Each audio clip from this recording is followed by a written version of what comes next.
Bir daha axşamınız xeyir olsun müəllimlər. Deməli biz bugün baxacağıq güvəndən elektrik yükü, elektrik sahəsi. İlk başlığımız elektrik yükü Kulon qanunudur. B və C variantlarından buyurun zəhmət olmasa. Kimin nə sual var? Çat bölməsi aktivdir. Çat bölməsindən yazsın. Baxaq. Birinci başlığımız Kulon qanunudur.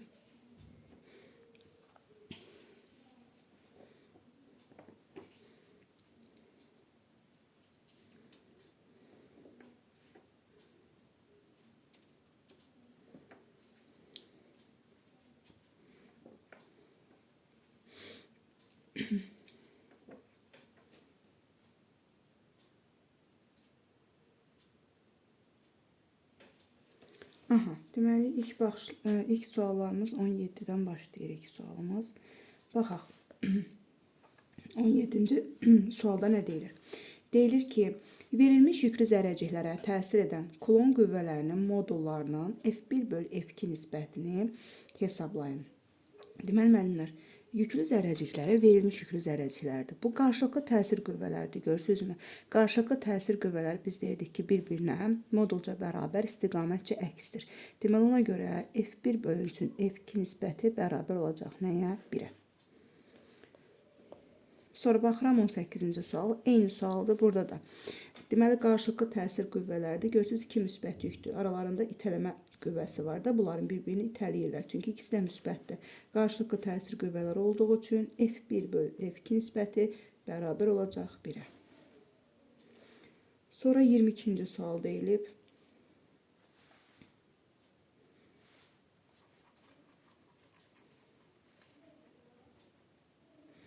Aha, 22-ci sualda nə deyilir? Deyilir ki, eyni radiuslu, bunu qeyd eləyək, A və B metal kürələri, deməli A kürəsi müsbət 4 küp, B kürəsi isə mənfi 8 küp yüklərinə malikdir. Kürələri toxundurub araladıqdan sonra, yəni variantlarda verilir ki, yəni hansı kürədən hansı kürəyə yük keçib ki, burada yəni sonuç olaraq yüklər dəyişir də toxundurduqdan sonra.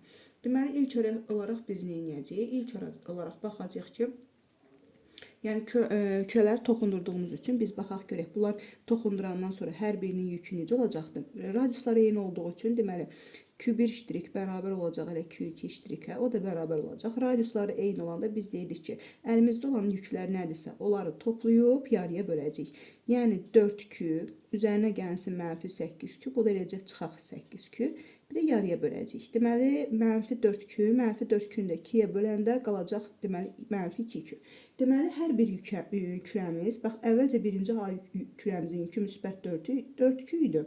Toxundurub aralayandan sonra oldu mənfi 2 küp. B kürəmizin əvvəlki yükü mənfi 8 küp idi. Toxundurub araladıqdan sonra kürənin yükü oldu mənfi 2 küp. İndi bizə deyir ki, hansı kürədən hansı kürəyə nə qədər yük keçəcək. Bax, bunu müəllimlər necə təyin edirik? Ümumiyyətlə, həmişə yadımızda saxlayaq ki, hərəkət edən elektronlardır. Yəni, bir kürədən digər kürəyə də keçən elektron olacaq. Məsələn, tutaq ki, götürürəm mənfi 8 küp olan kürəni. Bax, mənfi 8 küp yükü var, düzdürmü? Bilmirəm nə qədər keçibdir digər kürəyə. Çıxılsın, x yazıram da, bilmirəm bunu. Bərabər olubdur nəyə? Sonraki yükü nəyə bərabər olubdur? Mənfi 2 küyə.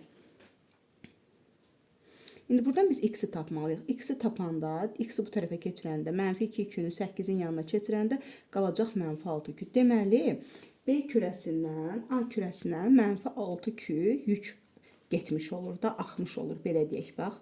C variantına baxın. B kürəsindən A kürəsinə mənfi 6 küp yük axır.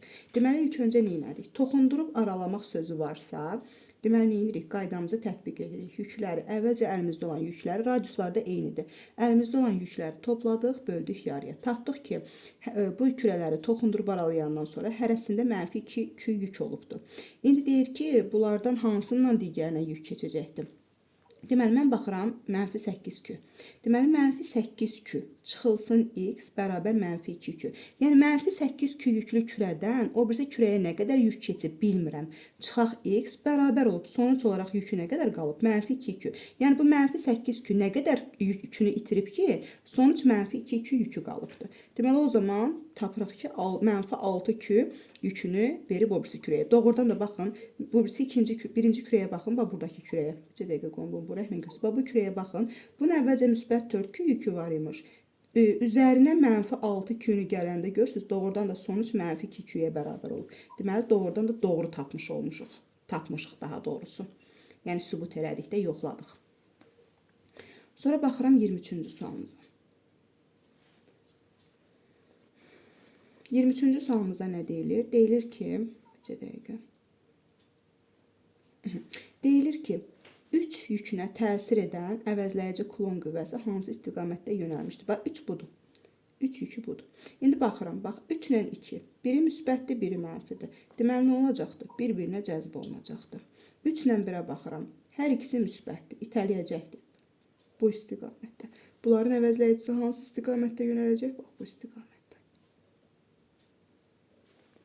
Yəni, hansına uyğun gəlir? Baxın, D variantı.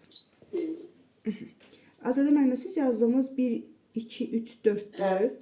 C variantında 1, 2, 3, 4, hə? Bəli. Yaxşı.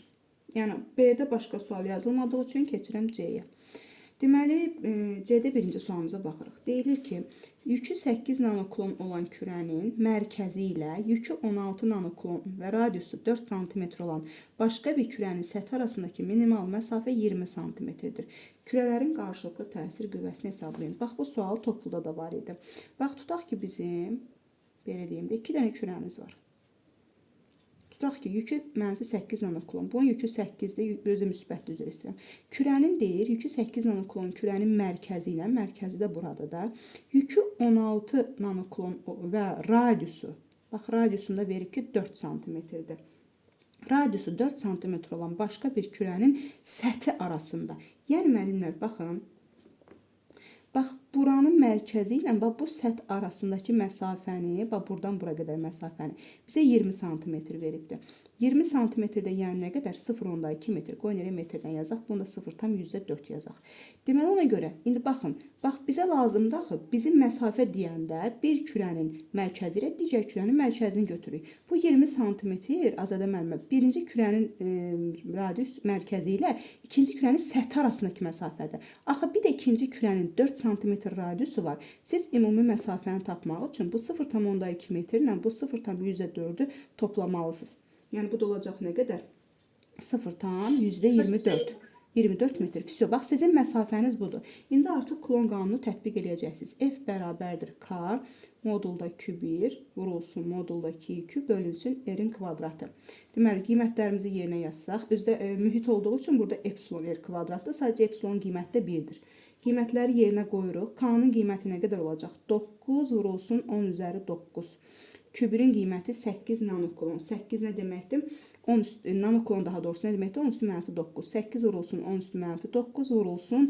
Digərinin yükü 16 nanokulon. Yəni 16 vurulsun 10 üzəri mənfi 9. Bölünsün. Epsilon qiyməti 1-dir. R kvadratda 0,24-ün yəni kvadratı. Bunu da elə belə yazıram. 0,24 vurulsun 0,24. Yəni bunları da ixtisar eləyəndə axırda cavab burada 20 mikronewton alınmalıdır. 20 yəni vurulsun 10 üzəri mənfi 6. Yəni burada əsasən... Aha, bilirəm ki siz... Hə, bax, mən bildim. Mən amma burada... Aha, bildim. Onu eləməmişəm. Bəli. Düsturu yazmışam, cavab ala bilmirdim. Bəli, mən elə başa düşdüm ki, siz ora diqqət eləməlisiniz. Çünki baxın, diqqətlə oxuyun. Deyir ki, başqa bir kürənin səthi arasında, bax, səthi arasındakı məsafə, demir mərkəz arasında. Amma radiusunu veribdir də, yəni biz ümumi məsafəni tapa bilirik. Aha. Çox sağ olun. Siz də sağ olun. Sonra deyir ki, ikinci suala baxıram. Deyir ki, iki eyni ölçülü kürələrdən birinin yükü Q, digərinin yükü isə 5 Q-dür. Kürələri toxundurub əvvəlki məsafəyə dək aralasaq, onlar arasındakı qarşılıqlı təsir qüvvəsi modulu necə dəyişər? Deməli, toxundurub araladığımız üçün əvvəlcə birinin yükü Q-dür, o birisinin isə yükü 5 Q-dür. Eyni ölçülü dediyi üçün, yəni radiusları bərabər. Deməli, o zaman son yüklərini tapırıq, toxundurduqdan sonraki yüklərini. Q, əlimizdə olan yüklər nə qədərdir? Biri Q-dür, biri 5 Q-dür. Topla böl yarıya. Deməli, olacaq nə qədər? Hər birinin yükü toxundurandan sonra olacaq 3 Q qədər. İndi birinci halda toxundurmamışdan öncəki qüvvəni yazın. Bir də toxundurandan sonraki qüvvəni yazın. Görün necə dəyişiklik olub. Bax, birinci halda düsturu da bir də yazmıram. K, Q1-in qiyməti Q qədərdir birinci halda. İkinci halda, yəni ikinci kürənin yükü isə 5 küdür. Bölək, məsafə eynidir, onsuz da məsafəni dəyişməyəcək. Bölünsün r kvadratı. İndi ikinci, yəni toxundurandan sonra qüvvə baxaq görək necə olacaq. İndi yüklər dəyişdi. Hər bir kürənin yükü oldu 3 kü. Deməli o zaman k 3 künü 3 küyə vuranda olacaqmı? 9 künün kvadratı. Bölünsün, məsafəni deyir dəyişmirik, r kvadratı. Baxın, əvvəlcə 5 kü idi. Deməli f1 5k kvadratı böl r kvadratı idi. F2 isə 9k böl r kvadratı oldu. Deməli o zaman necə dəyişmiş oldu? 1.8 dəfə artmış oldu da. 9-u 5-ə böləndə neçə eləyir? 1.8. Evet. Sonra üçüncü suala baxıram.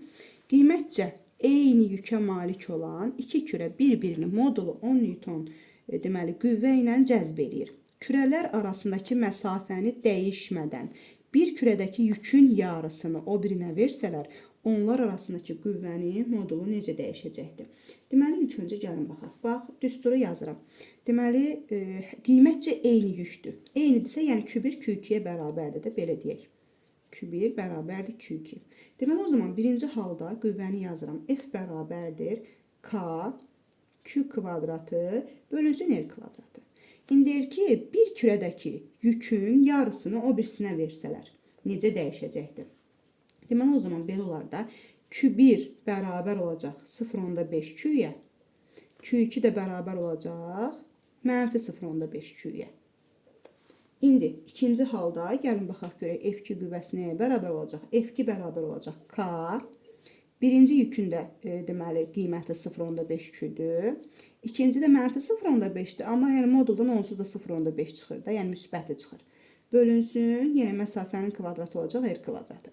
Deməli 0.5 də 0.5-ə vuranda olacaqmı? 0.25 k q kvadratı bölünsün r kvadratı.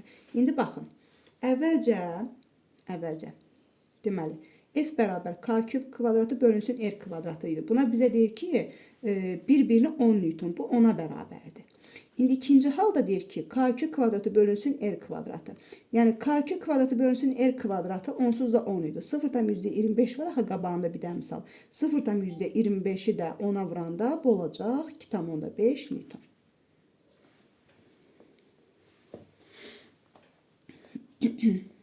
İndi dördüncü suala baxaq. Sağ olun. Siz də sağ olun. Dördüncü suala baxırıq indi. Dördüncü sualda nə deyilir? Bir dəqiqə. Dördüncü sualda deyilir ki, 3 ədəd yüklü kürə bir-biri ilə qarşılıqlı təsirdədir. İki kürəsi, bir kürəsini F1-2 bərabər 30 mN qüvvə ilə cəzb edir. 3 kürəsi isə F3-2 bərabər 50 mN qüvvə ilə cəzb edir. Baxılan anda iki kürəsinə təsir edən əvəzləyici qüvvənin qiymət və istiqamətini göstərin. Deməli, müəllimlər, 3 ədəd yüklü kürədir. 2 kürəsi bir kürəsini. 2 kürəsi bir kürəsini deyir 30 mN qüvvə ilə cəzb edir, düzdürmü? Deməli, onu da bu formada göstərərik də. F1-2 və yaxud da ki F2-1, bu oldu 30. İndi 3 kürəsi isə, bax 3-cü kürə isə, ikinci kürəni 50 mN qüvvə ilə cəzb edir. Deməli, onu da bunu da bu istiqamətdə göstərərik də, bax belə. Deməli, o zaman əvəzləyici qüvvənin istiqaməti hansı istiqamətdə olacaq? Baxın, sağa doğru da, yəni 50-dən 30-a çıxsaq, neyniyəcəkdir? Sağa doğru F əvəzləyici qüvvəmiz olacaq. F əvəzləyici də bərabər 50-dən 30-a çıxacaq 20 Newton.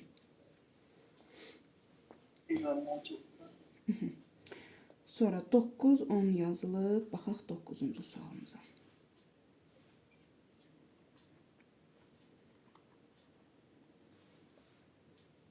9-cu sualda deyilir ki, hər birinin kütləsi 5 kiloqram olan əks işarəli yükə malik metal kürələr, deməli, bir-birini 20 Newton qüvvə ilə cəzb edir.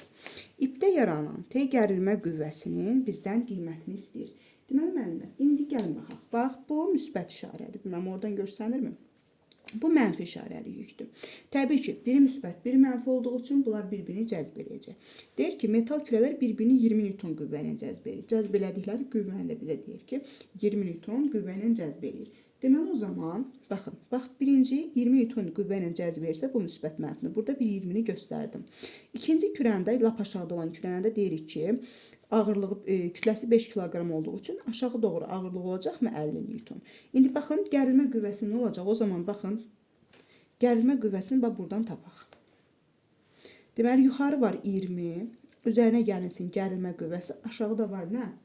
50. Deməli, gərilmə qüvvəsi nəyə bərabər olacaq? 30 Newtona bərabər. 30 Newtona bərabər olacaq, bəli. Sonra keçirəm 10-cu sualımıza. 10-cu sualda nə deyilir? Q1 və Q2 yüklərindən eyni məsafədə olan K yükü buradır. K nöqtəsində hər bir yükün yaratdığı elektrik sahəsinin intensivlik vektorları təsvir olunmuşdur. Bu yüklərin işarələri və ədədi qiymətləri üçün hansı münasibət doğrudur? Baxın müəllimlər, bax görürsünüz ki, bax Q1 yükü budur da.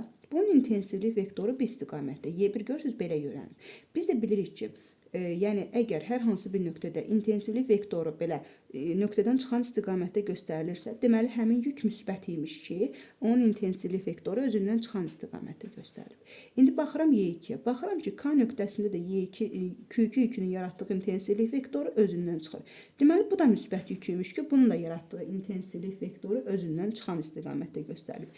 Deməli birinci yük də müsbət oldu. İkinci yük də müsbət oldu. Deməli, cavablarımızdan biri 1-dir, 3-dür. Və bir də bizə bunun ədədi qiymətləri haqqında deyir. Ədədi qiymətlərinə gəlin baxaq müəllimlər. Görürsünüz, bax, Y1-in deməli, intensivlik xətti daha kiçikdir. Y1-in yəni Q1 yükün intensivlik xətti daha kiçikdir. Həm də biz bu xəttlərin uzunluğuna, qısalığına görə də onların qiymətini deyə bilərik. Görürsünüz, bax, Y1-i deməli, xəttinin uzunluğu Y2-nin xəttinin uzunluğundan kiçikdir. Deməli, belə çıxır ki, burada onsuz da məsafələr bərabərdir. Deməli, burada yüklərin qiymətləri fərqli olub ki, bu intensivliklər fərqli qiymət alıb. Biri böyük, biri kiçik olub. Deməli, onda belə çıxır ki, məsafələr bərabərdirsə, deməli, o zaman Q1 yükün ədədi qiyməti Q2 yükün ədədi qiymətindən kiçik olub ki, intensivlik, yəni Q1-in yaratdığı intensivlikdə, yəni Y1, Q2-nin yaratdığı intensivlikdən kiçik olub. Deməli, cavabımız olur 1, 3 və 6. Sonra müəllimlər, burada var başqa sualınız. Əgər yoxdursa, keçirəm digər başlığa. Deməli, elektrik sahəsinin intensivliyi başlığına. Oradan B variantından suallarınızı yazın baxaq. A variantları asandır. Yəni, hətta topuldan belə asandır.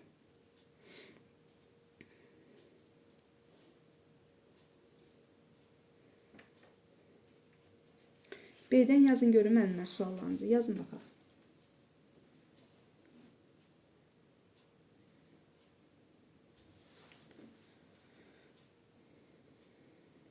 Aha, əla Samra müəllimlər sizdə yoxdur. Ham işləyibmi müəllimlər sualları? Güvəni ham işləyibdimi? Yaxşı. İndi gəlin baxaq. 12-ci suala baxaq ilk öncə.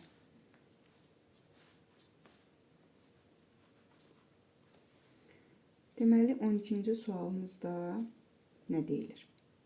Deyilir ki, elektron intensivlik xəttləri istiqamətində bircins elektrik sahəsinə daxil olur. Elektronun yer dəyişməsinin proyeksiyasının zamandan asıllıq qrafiki hansıdır? OX oxunun istiqaməti intensivlik xəttlərinin istiqaməti ilə eynidir. Ağırlıq qüvvəsinin təsiri nəzərə almayın. Gəlin, bax, bu deyiləni ilk öncə bir göstərək, şəkil olaraq göstərək. Bax, intensivlik xəttlərimi göstərdim bu istiqamətdə. Bu intensivlik xəttləridir. Bizə deyir ki, elektron intensivlik xəttləri istiqamətinə sahəyə daxil olur. Elektron da bilirik ki, mənfi işarəli zərrəcikdir. Deməli, sahə istiqamətinə daxil olur. Bu istiqamətdə göstərirəm. Biz başqa nə bilirik müəllimlər? Bilirik ki, deməli, intensivlik xəttləri müsbətdən mənfiyə doğru yönəlir. Deməli, elektron da mənfi işarəli zərrəcik olduğu üçün, deməli, necə? Müsbətə doğru cəzb olunacaq. Yəni, müsbətə doğru bir qüvvə yaranacaq burada.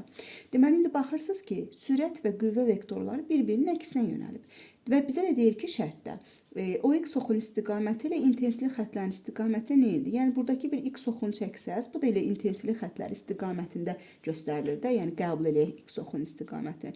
Deməli, o zaman belə çıxır ki, bu zərrəciyin hərəkəti X oxu istiqamətində yavaşlayan hərəkət. X oxu istiqamətində bərabər yavaşlayan hərəkət. İndi bizdən nə istəyir?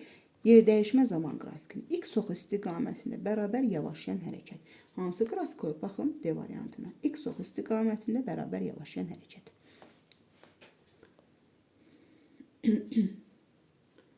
Sonra baxıram 16-ya.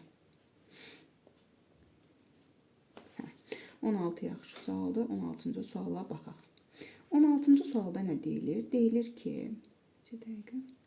Aha, deyilir ki, elektrik sahəsində çevrənin mərkəzinə müsbət nöqtəvi Q yükünü gətirdilər.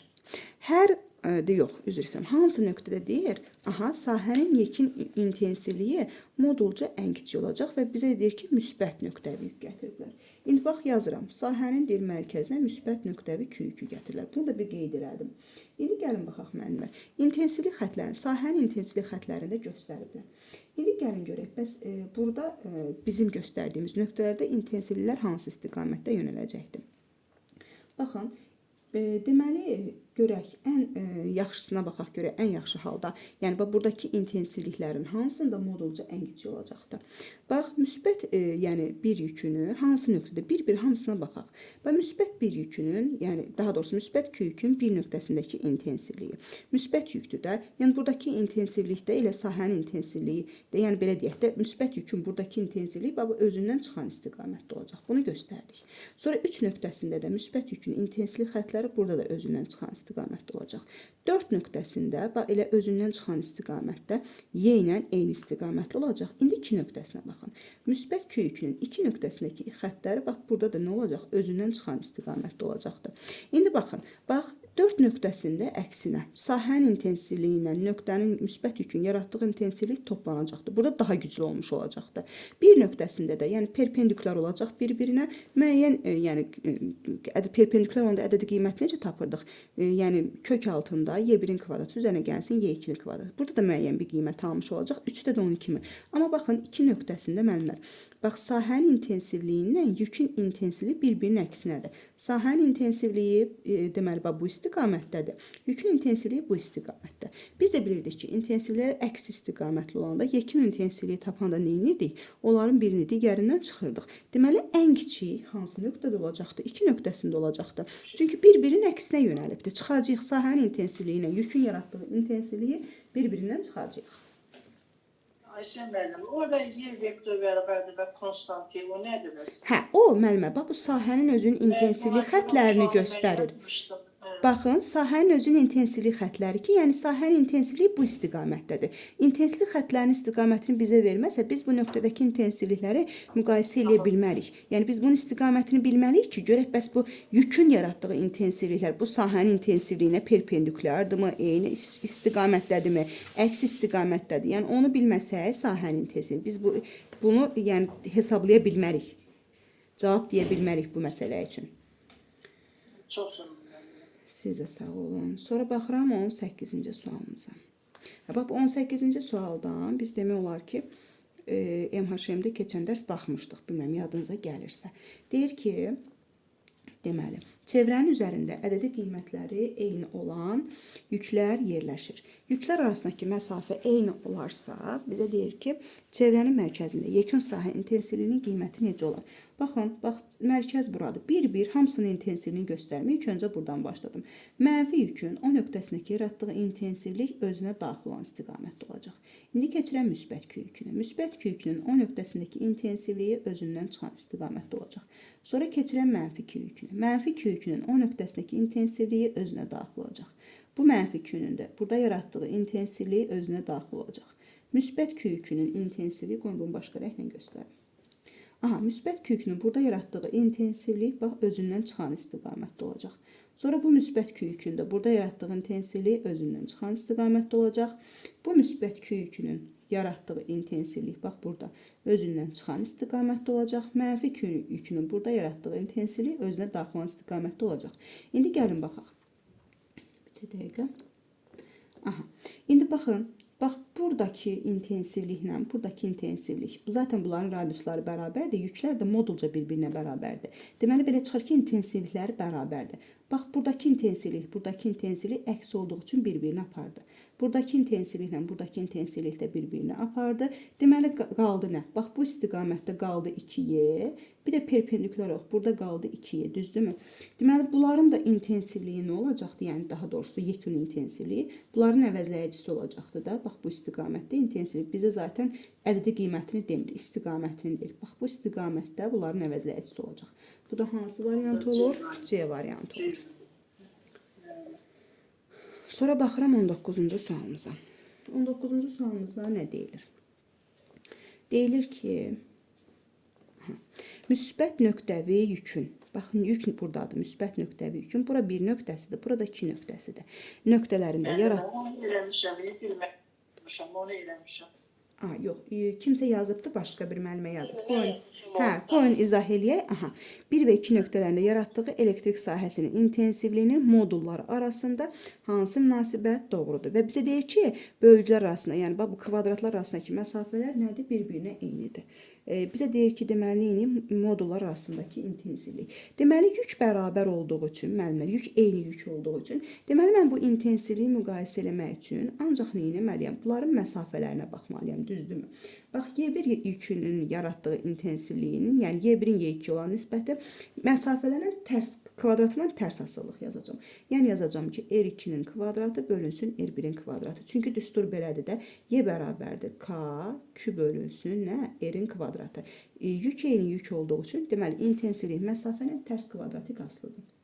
İndi gəlin baxaq müəllimlər. Bax, bu müsbət yükün burada yaratdığı intensivlik deməli nə olacaqdır? Bu istiqamətdə, bu nöqtədə yaratdığı intensivliyə baxmaq üçün mən buradakı məsafəni bilməliyəm, düzdürmü? Məsafəni bilmək üçün, bax, burada bir dənə düzbucaqlı üçbucaq yaranır, düzdür. Bax, buranın daması 2 dama, belə deyək də məsafəsi. Bir katet 2 dama, bu birisi katetdə 2 dama. Deməli, o zaman belə çıxır ki, buradakı məsafə nə qədər olacaqdır? 2-nin kvadratı, 2-nin kvadratı 4, bu R kvadrat burada olacaq nə qədər? 8, düzdürmü? İndi keçirəm, başqa rənglə göstərim bunu. İndi keçirəm bu müsbət yükün bir nöqtəsindən məsafəsinə baxım. Bax, bir nöqtəsinin məsafəsi bu qədərdir. Düzdür, bu balaca kvadratın elə bir hipotenuzu olacaqdır. Burada bir dama, burada bir dama. 1, 1-in kvadratı da 2.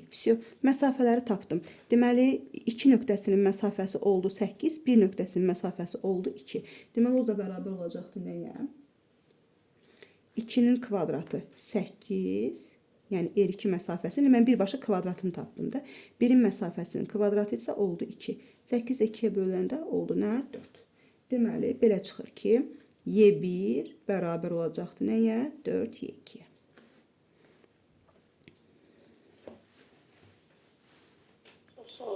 Siz də sağ olun. Sonra, burada başqa sual yazılmayıb müəllimlər. Əgər yoxdursa, keçək C variantına. Varsa suallarınızı yazın, baxaq.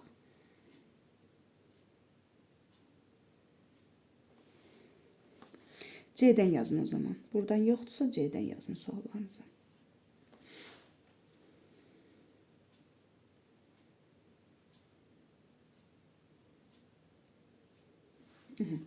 C'dən 3-cü suala baxıram.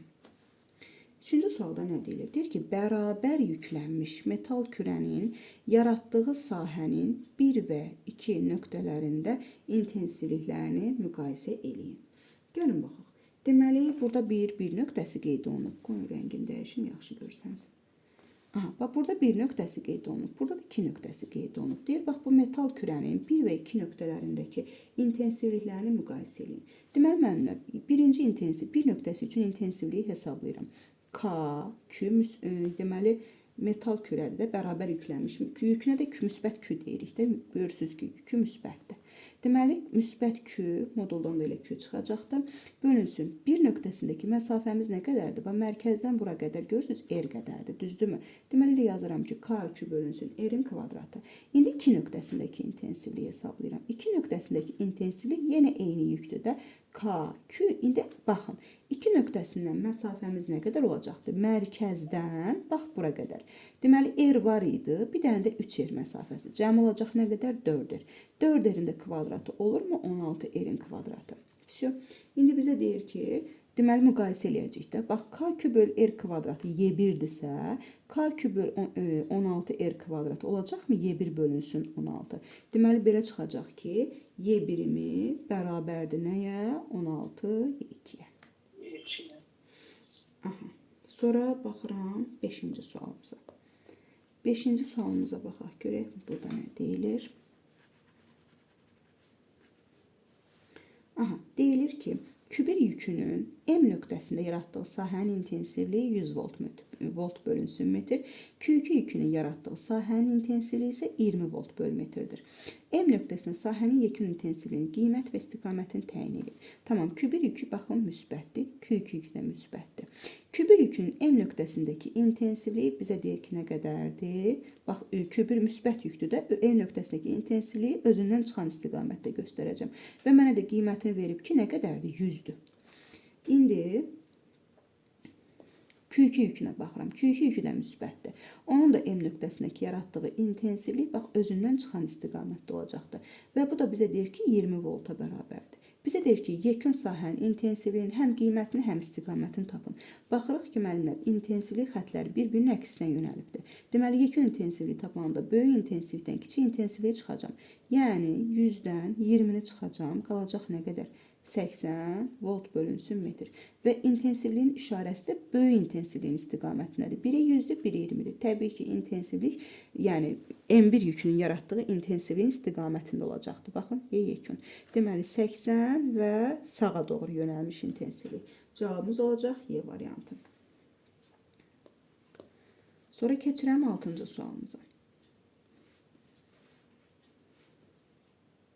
6-cı sualda nə deyilir? Deyilir, bərabər tərəfli üçbucağın təpə nöqtələrində müsbət Q yükünə malik yüklər yerləşib. Hər üç təpədə də müsbət Q yükü var. Üçbucağın mərkəzinə gətirilmiş mənfi Q yüklü zərrəci sərbəst buraxılarsa, hansı istiqamətdə hərəkət eləyəcəkdir? Deməli, müəllimlər, bax, bura gətirdik mərkəzə. Bir dənə mənfi Q yükü qoyduq, düzdürmü? İndi bu mənfi Q yükünü gəlin bir-bir baxaq. Bax, mənfi Q yükünün, bax, belə deyək də, müsbət Q yükü neyniyəcəkdir? Bu istiqamətdə özünə doğru cəzb eləyəcək. Bu mənfini də bu istiqamətdə özünə doğru cəzb eləyəcək. Bu mənfini də bu birisi müsbət özünə doğru cəzb eləyəcək. Düzdür? İndi gəlin baxaq. Bax, bu işarəli, bu istiqamətlə, bax, bu istiqamət qüvvənin əvəzləyicisi aşağı doğru bir F əvəzləyici yazarıqmı? Bax, bu F əvəzləyici ilə də yuxarı doğru yönələn bu qüvvə bir-birini, belə deyək də, tarazlaşdıracaqdır. Onda deməli, belə çıxır ki, bu, deməli, zərrəcik neyniyəcəkdir? Hərəkət eləməyəcəkdir. Yəni, hərəkətsiz qalar. Çünki neyniyəcək? Ona təsir edən qüvvələr bir-birini tarazlaşdıracaqdır. Sonra keçirəm 10-cu sualımıza. Aha. 10-cu sualımızda nə deyilir? Baxaq. 10-cu sualda deyilir ki, dəqiqə.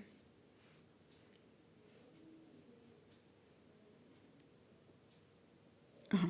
Müsbət Q yükünə malik eyni yüklər şəkildəki kimi yerləşdirilib. A nöqtəsindəki sahənin yekun intensivliyini hesablayın. Baxın, 2 dənə yük var. Bu da müsbət yükdür, bu da müsbət yükdür. Və burada da bir dənə A nöqtəsi verilib. Bax, birinci müsbət yükün, yəni bu yükün, burada yaratdığı intensivlik vektorunun istiqaməti bu istiqamətdə. Özündən çıxan istiqamətdə olacaqdır. Düzdürmü? Bax, bu birisi müsbət yükündə. Burada yaratdığı intensivlik vektoru, bu da özündən çıxan istiqamətdə, bax, belə olacaqdır. İndi biz də bilirik ki, müəllimlər, bax, bu da 7, bu da 7. Çünki bunların məsafələri də, baxın, D, D. Yüklərdəki Q, Q. Deməli, bunların yaratdıqları intensivliklər də bir-birinə bərabər olacaqdır. İndi bizə deyir ki, intensivliyi hesablayın da, qiymət olaraq hesablayın. Deməli, o zaman baxırıq ki, müəllimlər, bax, belə deyək də, bunların arasındakı bucaq nə qədər olacaqdır? Bunların arasındakı bucaq 120 dərəcə olacaq, düzdürmü? 120 dərəcə olacaqdır. Ona görə də biz də bilirdik, qüvvələrdə belə bir qayda öyrənmişdik ki, qüvvələr bərabər və aralarındakı bucaq 120 dərəcə olarsa, əvəzləyici qüvvə elə qüvvələrdən birinin qiymətinə bərabər idi. İntensivlik də vektorial cəmiyyət olduğu üçün intensivlik üçün də bunu deyə bilərik ki, elə yekun sahənin intensivliyi də, yəni Y intensivliyinə, yəni intensivliklərdən birinin qiymətinə bərabər olacaq. Zaten intensivliklər bir-birinə bərabərdir. O da nəyə bərabər olacaqdır? K, Q bölünsün nə? Məsafədə D-dir. K2 bölünsün D-nin kvadratı. Bu 120 dərəcə olmağı bildiniz, nəyə görə təyin elədik müəllimlər? Bax, çünki bu bərabər tərəfli üçbucaqdır da, düzdürmü? Daha doğrusu, üzr istəyirəm, bərabər yanlı üçbucaqdır. 30, 30. Bura qalacaqmı? Üçbucağın daxili bucaqlarının cəmi 180 dərəcədir. 30, 30, 60. Deməli, 180-dən də 60-ı çıxdınız, bura qaldı 120 dərəcə. Bunlar da bir-birinə qarşılıqlı bucaqlar olduğu üçün qarşılıqlı bucaqlar bir-birinə bərabərdir. Deməli, o zaman, bax, bu intensivliklərin arasında qalan bucaq da 120 dərəcəyə bərabər olmuş olur. Sonra keçirəm 11-ci sualımıza.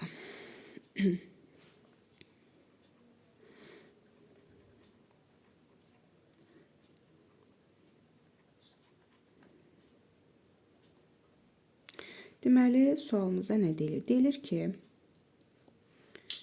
Q1 və Q2 yüklərinin K nöqtəsində yaratdığı yekun sahə intensivliyi deməli verilmişdir. İntensivliyi haqqında verilibdir, yekun sahənin intensivliyi. Deyir, hər bir hala uyğun bu yüklərin işarələri və ədədi qiymətlər arasındakı doğru münasibəti təyin edin. Deməli, birincidə mənlər sahənin intensivliyi deyir 0-a bərabərdir.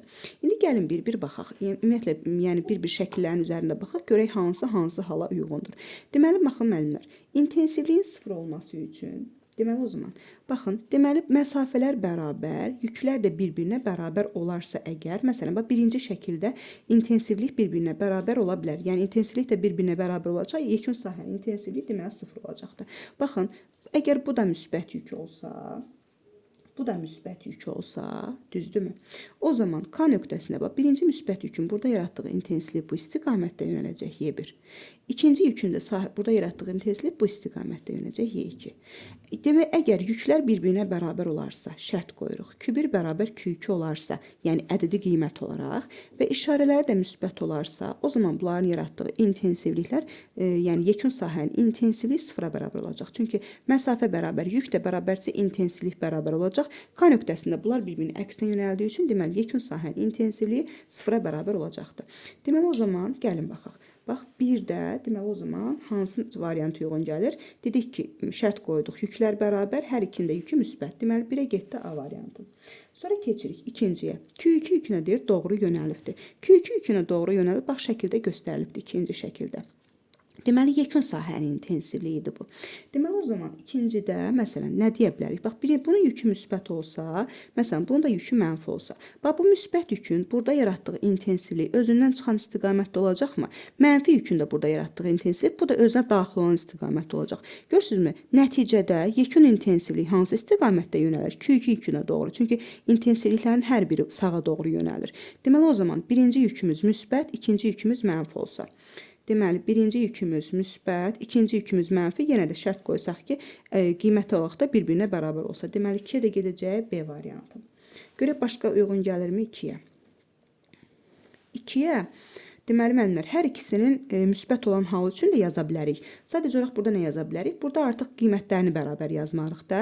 Burada birini böyük, müsbət yazarıq, birini böyük yazarıq, birini kiçik yazarıq. Bax, məsələn, tutaq ki, bu da müsbətdir, bu da müsbətdir. Bu müsbət yükün burada yaratdığı intensivlik özündən çıxacaq. Bunun da yaratdığı intensivlik burada özündən çıxacaq. Sadəcə Q1 yükünün yaratdığı intensivlik, bax, bunu biraz böyük çəksək, intensivlik xəttlərini. Yekun sahənin intensivliyini tapanda, məsələn, şərt qoysam ki, Q1 yükü Q2 yükündən böyükdür. Deməli, o zaman Q1 yükün yaratdığı intensivlik də Q2 yükün yaratdığı intensivlikdən böyük olacaq. Yenə yekun sahənin intensivliyini tapanda böyükdən kiçiyi çıxmalıyıq da. Düzdürmü? Məsələn, yəni Y1-dən Y2-ni çıxmalıyıq. Ona görə də yenə yekun sahəsinin intensivliyi bu istiqamətdə olacaq. Deməli, baxaq görək. Hər ikisi müsbət olsun və Q1 müsbət böyük olsun Q2-dən. Deməli, buna bir də C variantı uyğun gəlir. Sonra keçirik üçüncüyə. Üçüncüdə nə deyir? Deyir Q1 yükünə doğru yönəlib. Bax, göstəribdir. İndi gəlin görək, buna hansı uyğun gələr? Məsələn, deyək ki, tutaq ki, birincinin yükü, hər ikisinin yükünü tutaq deyək müsbət olsun. Görək nə olur? Hər ikinin yükü müsbət olsa, yenə bax, K nöqtəsində bunun yaratdığı intensivlik özündən çıxacaq, bunun da yaratdığı intensivlik özündən çıxan istiqamətdə göstəriləcəkdir. Deməli, o zaman, əgər Q1 Q2-dən kiçikdirsə, deməli, o zaman yenə də yekun sahənin intensivliyi tapanda böyükdən kiçiyə doğru yönələcəkdir. Deməli, o zaman şərt qoysaq ki, Q1 kiçik Q2 yükü olsa və hər ikisinin işarəsi müsbət olsa. Deməli, hansı variant uyğun gəlir? Y variantı. Aha, bir dənə D qaldı, gəlin görək D də uyğun gəlirmi? Gəlin bir dənə yoxlayaq onda. Yəni, burada ancaq qiymətlər verib bir-biri yoxlamaq lazımdır. Ki, müsbət versək, mənfi versək, hansını bərabər götürsək, böyük götürsək, necə olacaq? İndi D-də deyir ki, Q1 mənfi olsun, Q2 müsbət olsun. Aha, modul olaraq indi bərabər götürək. Bax, indi mənfi yükün intensivliyi özünə daxil olan istiqamətdə olur. Buradakı bu müsbət işarəli yükün də intensivliyi yenə özündən çıxan istiqamətdə olacaq. Gördünüzmü? İndi yekun sahənin intensivliyi doğrudan da yenə bax, böyük bu yüklər istiqamətində yönəlir. Və ədədi qiymətin də, deməli, tapanda nə edəcəyik? Yəni, hər ikisi eyni istiqamətli olduğu üçün hər ikisini toplayarıq. Deməli, həm də bura uyğundur D variantı. Deməli, bu da oldu hansı sual? 11-ci sual. Sonra müəllimlər, var burada başqası? Buradan başqa sualınız varsa deyin. Yoxdursa keçək elektrostatik sahədə görülən işə. Elektrostatik sahədə görülən işə keçirəm. B variantına suallarınızı yazın.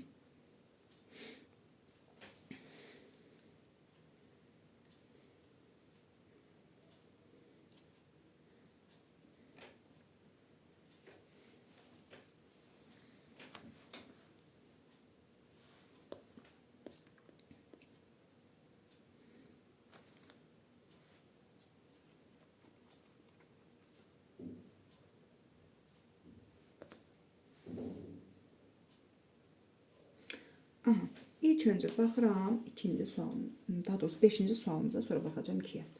Deməli, 5-ci sualımızda nə deyilir? Bir dəqiqə. 4, 5, 9. Hə, yaxşı, gəlin birinci 2-yə baxaq, sonra 4-ə baxaq. Yaxşı. Aha, ikinci sualımızda nə deyilir? Deyilir ki, yükü kütləsi M olan bir cins zərrəcik bir cins elektrik sahəsində hansı potensiallar fərqini keçdikdə impulsu P olacaqdır. Deməli, müəllimlər, biz bilirdik də, görülən iş, bax, QU, eyni zamanda biz nəyə yazırdıq? Yazırdıq bərabərdə kinetik enerjinin dəyişməsi, düzdürmü? Sadəcə olaraq burada başlanğıc sürət 0 olduğu üçün elə son kinetik enerjiyə bərabər olacaqdır. Məsələn, bunu yaza bilərik mv kvadratı bölünsün 2. Amma bizə indi impuls dediyi üçün mən bunu belə yazaram da. P kvadratı bölünsün 2m ilə yazaram. P kvadratı bölünsün 2m. Burada da bizdən impuls istəyir. Impulsa nəyə bərabər olacaq? Kökün altında 2m QU. Kök altda 2m. Bir dəqiqə. Bizə impulsu verir. Hə, potensiallar fərqini istəyir. Üzr istəyirəm. Potensiallar fərqini istəyir bizdən. Onu istəyir. Elə bilirəm impulsu istəyir. Hə, onu tapanda deməli o nəyə bərabər olacaqdır? P kvadratı bölünsün 2m deməli Q. P kvadratı bölünsün 2m Q. O da olur C variantı. Sadəcə bax bu asıllıqdan yazırıq. Sonra keçdik 4-cü sualımıza. 4-cü sualda nə deyilir? 4-cü sualda deyilir ki, deməli, mənfi nöqtəvi Q yükünün 1, 2, 3 nöqtələrində elektrik sahəsinin potensiallarını və intensivliklərinin modullarını müqayisə edin. Deməli, müəllimlər, bax, mənfi Q yükü bizim qaydamız var idi. Müsbət yükdən uzaqlaşdıqca potensial azalırdı, mənfi yükdən uzaqlaşdıqca potensial artırdı. Deməli, o zaman mənfi işarəli yük olduğu üçün mənfi yükdən uzaqlaşdıqca potensial artacaq. Yəni, fi 3 böyük olacaq fi 2-dən, o da böyük olacaq fi 1-dən. Qaydadır, müsbət yükdən uzaqlaşdıqca potensial azalır, mənfi yükdən uzaqlaşdıqca potensial artır. Fi'ləri təyin elədik. İndi gəlin bir də intensivliklərə baxaq. Baxın, mənfi nöqtəvi yükdür. Mənfi nöqtəvi yükün bir nöqtəsində yaratdığı intensivlik bax bu istiqamətdə özünə doğru yönələcək. 2 nöqtəsində yaratdığı intensivlik də özünə doğru yönələcək. 3 nöqtəsində yaratdığı. Sadəcə olaraq 3 nöqtəsində yaratdığı intensivlik görürsünüz. Mənfi yükdən məsafəsi bu qədərdir. 2 nöqtəsində bu qədərdir, 1 nöqtəsində bu qədərdir. Biz də bilirdik ki, intensivlik məsafənin kvadratı ilə tərs asılıdır. Yəni yükdən uzaqlaşdıqca intensivliyin qiyməti azalacaqdır. Yəni intensivliyin orada belə deyək də, mənfi, müsbət, məsələn, potensialda deyirik ki, müsbətdən uzaqlaşanda potensial azalır, mənfidən uzaqlaşanda artır. Amma intensivdə elə bir şey yoxdur. Məsafə müsbət də yük olsa, mənfi də yük olsa, yükdən uzaqlaşdıqca intensivlik azalacaqdır. İntensivlik isə yazanda demək o zaman yükə yaxın olan yerdə intensivliyin qiyməti böyük olur. Y1 böyük olacaq, Y2 o da böyük olacaq, Y3. Deməli, Fi1 böyük, Fi2 böyük, Fi3, Y1 kiçik, Y1 böyük, Y2 böyük, Y3. Cavabımız olur hansı? Cavabımız olur D variantı. Sonra keçirəm 5-ci suala. 5-ci sualda deyir ki, intensivlik xətləri istiqamətində bir cins elektrik sahəsinə daxil olan alfa zərrəciyin bu sahədən çıxan andakı potensial enerjisini hesablayın. Deməli, müəllimlər, bax, alfa zərrəciyin, gəlin yazaq, alfa zərrəcik hansı idi? Helium 2-4 atomu idi. Yəni, belə deyim də, yükü nədən ibarət idi? Yükü müsbət 2y'dən ibarətdir. Düzdürmü? Belə yaza bilərəm də. Deməli, o zaman biz də bilirik ki, bax, bizə sahənin başlanğıcında da potensialını veribdir. Çıxışında da potensial verib ki, nə qədərdir? 20-dir. Amma bizə deyir ki, sahədən çıxan andakı potensial enerjisi. Deməli, o zaman yazıram ki, potensial enerji nəyə bərabərdir? Q vurulsun, fi-dir də. Q-nin qiymətini bilirik. Q-nin qiymətini nə yazdıq? Müsbət 2-yə yazdıq, düzdürmü? Müsbət 2y-ni vuracağıq. Çıxan andakı potensialımız nə qədərdir? 20 voltdur da. Müsbət 2y-ni 20 volta vuracağıq, olacaq nə? 40 elektron volt. Bu oldu bizim 5-ci sualımız. Sonra keçirəm 9-cu sualımıza. Aha, bax bu toplumun sualıydı. Əgər bunu topluda burada yaza bilməmsinizsə, topluda məsələn mənə buradan sual verən olmadı. Yəni bu tipli sual. Amma topluda da var idi. Yəni bəs topluda necə işləmişdiniz bunu? Bir cins elektrik sahəsinin deyir A nöqtəsindəki potensialını hesablayın. Deməli müəllimlər burada nədən istifadə edəcəyik? Deməli Y-nin intensivliyin düsturu var idi. Hansı düstur? Y bərabər idi. U bölünsün D və yaxud da ki F1 minus F2 bölünsün D. Və yaxud da bunu belə yazaq. F1 minus F2 bölünsün D. Yəni biz də bilirik ki, bax bu bir cins sahə olduğu üçün bütün nöqtələrdə intensivliklər bərabərdir. İntensivliklər bərabər olduğu üçün baxın, intensivliyin bu ifadəsindən istifadə edəcəyik. Yəni bax A nöqtəsi ilə 32-nin arasındakı məsafə nə qədərdir? Yəni A nöqtəsinin potensialından çıxacağıq. Bax bu birisi, yəni 32-ni böləcəyik arasındakı məsafəyə. Bax buradakı intensivlik, bax bu birisi 32 ilə 4 arasındakı intensivliyə bərabərdir də. Yazacağım o zaman 32 çıxılsın 4, aralarındakı məsafə nə qədərdir? 2D-yə bərabərdir. Deməli hər tərəfdən D-ləri ixtisar elədik. Deməli nə olur o zaman? Fi A çıxılsın 32 bərabərdir. 32-dən 4 çıxırıq, qalır 28. 28-i də 2-yə bölürük, olur 14. Buradan da fi A-nı tapanda bərabər olacaq 46 volta. Gördünüz, hesabladıq. Sonra keçirəm 10-cu suala. 10-cu sualımızda nə deyilir? Deyilir ki, bir cins elektrik sahəsində müsbət yükü şəkildə göstərilən qapalı trayektoriya boyunca hərəkət etdirdilər və deyir ki, bizdən istəyir ki, hansı münasibət doğrudur. Deməli, müəllimlər, biz bilirdik ki, əgər zərəciyin sürət vektoru ilə intensivlik vektoru bir-birinə perpendikulyardırsa, deməli görülən işlər sıfırdır. Baxın, intensivliyə perpendikulyar olan hansıdır? Bax, bu 1-4 trayektoriyasıdır. Bir də bu 2-3 trayektoriyası. Deməli, A1-4 bir də bərabərdir A2-3-ə, elə o da bərabərdir nəyə? Sıfıra. Yəni, burada iş görülməyəcəkdir. Bunu qeyd elədik. İndi 1-2 hissəsində görülən iş var, bir də 3-4 hissəsində görülən iş var. 1-2 hissəsinə görülən işlə də 3-4 hissəsinə görülən iş bir-birinə bərabər olacaqdır. Niyə bərabər olacaqdır? İndi deyəcəm. A1-2 bərabərdir A3-4. Yəni sıfırdan fərqli bir-birinə bərabər olacaq və sıfırdan fərqli qiymət alacaqdır. Yəni sıfır olmayacaq. Sıfırdan fərqli bir qiymət alacaqdır. Baxın müəllimlər. Burada biz deyirdik də, elektrik sahəsi konservativ sahə olduğu üçün gördüyü iş trayektoriyanın formasından asılı deyil. Yəni burada nə deməkdir bu? O deməkdir ki, yəni siz bunu bu bir-iki yükünü bu istiqamətdə də gətirsəz, bu istiqamətdə də gətirsəz, görülən işlər bir-birinə bərabər olacaq. Niyə? Çünki baxın müəllimlər, bax bu 1 nöqtəsi ilə 4 nöqtəsinin potensialı bir-birinə bərabərdir. Çünki ekvipotensial səthinin üzərində yerləşir. 2 ilə 3-ün də potensialı bərabərdir. Siz də görülən işi tapsaz, bax A1-2 işini də A3-4 işini də hesablasaz, deyəcəksiniz ki, yazacağıq ki, müsbət Q vurulsun F1 minus F2. Düzdürmü? Yəni, buradakı F1, F1-dən də F2-ni çıxanda, bu işi tapanda, yəni tutaq ki, buranın potensialı 10-dur, buranın potensialı da 5-dir. Buradakı görülən işi tapanda da 10-dan 5-i çıxacaqsınız. Buradakı görülən işi tapanda da başlanğıc potensialdan son potensialı çıxacaqsınız. Yəni, nəticə olaraq, ədədi qiymət olaraq görülən işlər bir-birinə bərabər olmuş olacaqdır. Deməli, 1, 4 ilə 2, 3-də görülən iş 0 olacaq. Çünki sürət vektoru intensivlik vektoruna perpendikulyardır. 1, 2 və 3, 4 hissəsində görülən işlərdə bir-birinə bərabər və sıfırdan fərqli bir qiymət alacaqdır. Deməli, cavabımız olur D variantı. Sonra 8 də deyilib, hə? Azadə müəllimə, 8-i yazmısınız, hə, buradan? Bəli, müəllimə. Aha, yaxşı, gəlin 8-ə də baxaq.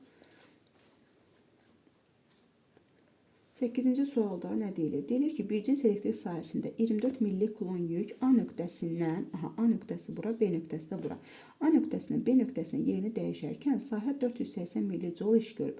A və B nöqtəsi arasındakı gərginliyi hesablayın. Deməli, görülən işimiz nəyə bərabərdir? A bərabərdir Q vurulsun U-ya. Biz buradan deyir U-nu tapanda gərginliyi. U-nu tapanda A-nı böləcəyik Q-yə. Deməli, A-nın qiymətini bilirik. 480 millijouldur. Yəni 480 vurulsun 10 üzəri -3. Yük isə nə qədərdir? 24 millikulondur da bu da. 24 vurulsun 10 üzəri -3. Bu -3'lər getdi. 480-i də 24-ə böləndə cavabımız olacaq nə qədər? 20 volt. Yəni bu sırf düsturu idi. Deməli. Axırda bu cavabı səhvdir müəllimə ona görə. Hə, ola bilər. Hə, yox, cavab səhvdirsə, hə. Yəni cavab 20 voltdur. İndi cavabı nə veriblər bilmirəm, cavab 20 voltdur. Deməli 8 9 Siz də sağ olun. 8 9-a da baxdıq. Sonra 10-a baxdıq. İndi 11-ə baxaq. Yəni çalışıram ardıcıl baxaq ki, arada qalan olmasın. 11-ə baxdıq. Bircins baxaq daha doğrusu. Bircins elektrik sahəsinin 1, 2 və 3 və 4 nöqtələrdəki potensialları arasında hansı münasibət doğrudur? Baxın müəllimlər, bax 1, 2 və 3-4 nöqtələri ekopotensial səthinin üzərində yerləşdiyi üçün Fi1 bərabər olacaqdır Fi2-yə, Fi3 də bərabər olacaqdır Fi4-ə. Və biz bilirik ki, potensial intensivlik istiqamətində azalır. Yəni, bax bu Fi1 potensialı buradakı bu 2 nöqtəsinə uyğun potensial və yaxud da ki, belə deyim, 3 nöqtəsinə uyğun potensialdan böyükdür. Deməli, ona görə də istiqamətimizi də qoyacaq belə. Fi1 bərabər Fi2 böyükdür, Fi3 bərabər Fi4-dən. Cavabımız da olur Y variantı. Deməli, 11 sonra keçirəm 12-yə. 12-də nə deyilir? Bircins elektrik sahəsinin verilmiş nöqtələrində potensial arasındakı aşağıdakı münasibətlərdən hansı doğrudur? 1-in potensialı 2-nin potensialına bərabər olacaq, 2-nin potensialı da 3-ün potensialına böyük olacaq. Müəllimlər, bu artıq şifahi suallar deyil, bunları biz bilməliyik. Fi1 bərabər Fi2 böyükdür Fi3-dən. A variantı. Sonra, deməli, bu oldu 12-ci sual. Sonra keçirəm 18-ə. 18.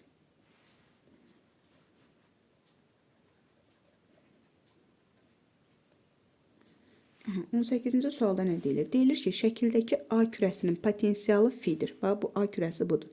Potensialı Fi'dir. Kürələri bir-birlikdən toxundurduqdan sonra, deməli, B kürəsinin potensialı deyir nə qədər olacaqdır. Deməli, müəllimlər, ilk öncə gəlin o zaman baxaq. Bax, A kürəsinin potensialı Fi'dir, düzdür. Deməli, o zaman gəlin yazaq. QA-nın, yəni toxundurduqdan sonra deyir də, yəni toxunduraq görək, toxundurandan sonra yüklər necə dəyişəcəkdir. O zaman radiusları müxtəlif olduğu üçün artıq burada yarıya bölməyəcək. Radiusların cəminə bölüb birinci kürəni tapanda R-ə vuracaq, ikinci kürəni tapanda 2-rə vuracaq. Deməli, o zaman A nöqtəsinin toxundurduqdan sonra yükü nə olacaq? Q ilə 11 Q-nü toplayanda olacaq 12 Q, böləcək R ilə 2-rin cəminə, yəni 3-rə. A nöqtəsini tapanda vuracaq A nöqtəsinə radiusuna. Deməli, R-lər ixtisar getdi, 12-ni 3-ə böləndə qaldı 4. İndi B nöqtəsinin yükünü hesablayıram toxunandan sonra. Deməli, yenə 12 Q-nü böləcəm 3-rə, indi vuracam ikincinin radiusuna, 2-rə. Yenə R-lər ixtisar getdi, 12-ni 3-ə böldük, 4, 4 dəfə də 2, 8. Deməli, ikincinin də yükü oldu nə qədər? 8 Q. Daha doğrusu birincidə 4 Q, ikincidə də 8 Q. İndi yazıram, bax, birincinin yükü oldu 4 Q, toxundurandan sonra. İkincinin yükü oldu 8 Q. İndi deyir ki, toxundurandan sonra B kürəsinin potensialı nə qədər olar? İndi hesablayaq da Fi B-ni. Fi B nəyə bərabər olacaqdır? K, düstur belədir də. K, Q bölünsün R. İndi Q-nün qiyməti nə qədərdir? 8 Q-dür də. Vurulsun 8 Q, bölünsün radiusu da nə qədərdir? 2R. Deməli, 8 K Q-nü də 2-rə böləndə qalacaqdır nə? Burada qalacaq 4 K Q bölünsün R. İndi K Q bölünsün R-ə bunlar Fi demişlər. Çünki deyir ki, A nöqtəsinin, A kürəsinin potensialı Fi'dir. Yəni, A nöqtəsinin potensialını yazsaz, K Q bölünsün R-dir. K Q bölünsün R-ə Fi deyiblərsə, deməli, o zaman bu da olacaq nə? 4 Fi qədər də. Başa düşdük müəllimlər məsələni. Günel müəllimə aydın oldu? Bəli, müəllimə aydındır. Çox sağ olun. Başa düşdüm. Yaxşı. Sonra keçirəm 24-cü sualımıza.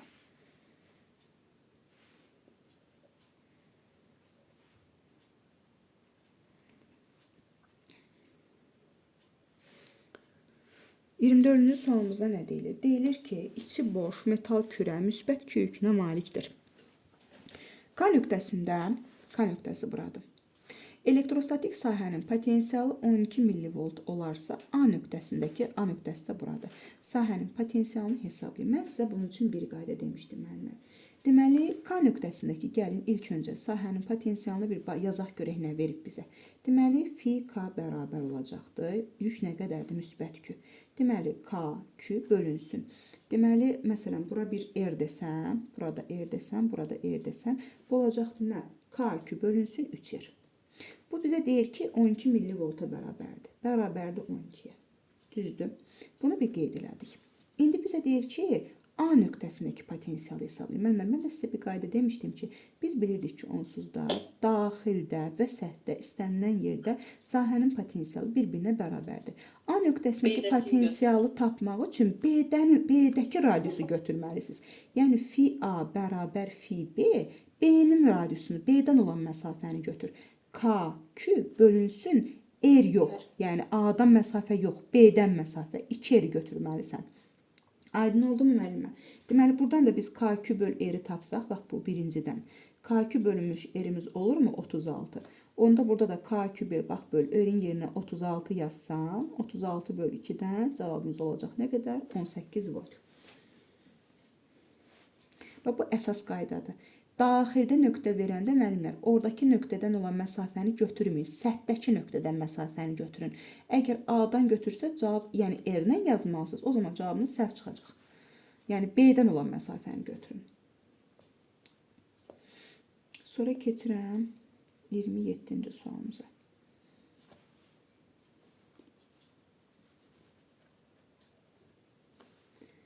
27-ci sualda nə deyilir? Deyilir ki, uyğunluğu müəyyən elə. Müsbət nöqtəvi yük bir cins elektrik sahəsində AB trayektoriyası üzrə, BC və CA trayektoriyası üzrə hərəkət eləyəndə görülən iş. İlk öncə gəlirəm AB trayektoriyası. Bax, AB trayektoriyası budur. Görürsünüz? Deməli, sürət vektoru intensivlik vektoruna perpendikulyar yönəlib. Deməli, bu zaman nə olacaqdır? Elektrik sahəsinin gördüyü iş sıfıra bərabər olacaq. Biz deyirdik ki, görülən işin sıfır olması üçün, deməli, sürət vektoru ilə intensivlik vektoru bir-birinə perpendikulyar olmalıdır. Baxın, perpendikulyardır da intensivlik vektoru ilə sürət vektoru bir-birinə perpendikulyardır. Deməli, elektrik sahəsinin gördüyü iş bu halda sıfıra bərabər olacaq. Getdi C variantı. Sonra buranı gəlin silim. İndi bizə deyir ki, BC trayektoriyası. Bax, BC trayektoriyası budur da, düzdürmü?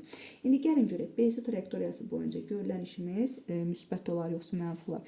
Mənlər, deməli, müsbət yük sahə istiqamətində hərəkət edəndə görülən işimiz müsbət olacaqdır. Nəyə görə müsbət olacaq? Bax, burada müsbət yükümüz var. Gəlin bunu sübut edək. Bu müsbət yükdür, düzdürmü? Müsbət yükdür.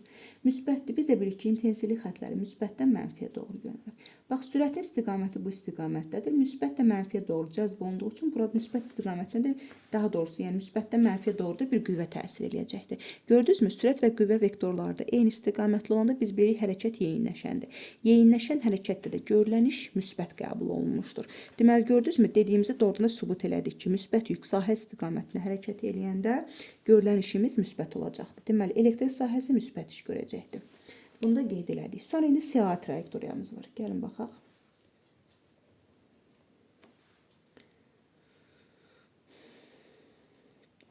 CA trayektoriyası da baxın, bax bu istiqamətdə bir trayektoriyadır, düzdürmü? CA trayektoriyası boyunca müəllimlər görülən işimiz nə olacaqdır? Bax, mənfi olacaqdır. Nəyə görə mənfi olacaqdır? Bax, fərqi yoxdur. C-dən A-ya doğru gələndə siz bax elə bu istiqamətdə elə bilin ki, sahənin potensialını görülən işi tapanda necə tapacaqsınız? Yazacaqsınız A bərabərdir müsbət Q. Bax, C nöqtəsinin potensialından B nöqtəsinin potensialını çıxacaqsınız. Eyni şeydir. Çünki A nöqtəsinin B nöqtəsinin potensialları bərabərdir bir-birinə. Deməli, o zaman C nöqtəsinin potensialı da B nöqtəsinin potensialından kiçikdir. Yəni, ona görə Fi1 çıxılsın Fi2 fərqi mənfi olacaqdır. Mənfin də müsbətə vuranda, yəni cavabımız mənfi olur. Deməli, o zaman burada elektrik sahəsinin gördüyü iş mənfi olacaqdır. Deməli, keçdi A variantı, cavab oldu A variantı. Bir də gəlin görək, burada bir də yükün potensial enerjiləri haqqında var.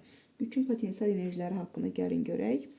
Q yükünün potensial enerjisi artacaq da. Burada çünki sahə mənfi iş görəndə kinetik enerji də mənfi olur, potensial enerji isə artır. Deməli, eyni zamanda getdi Y variantı. Sonra baxıram 28-ci sualımıza.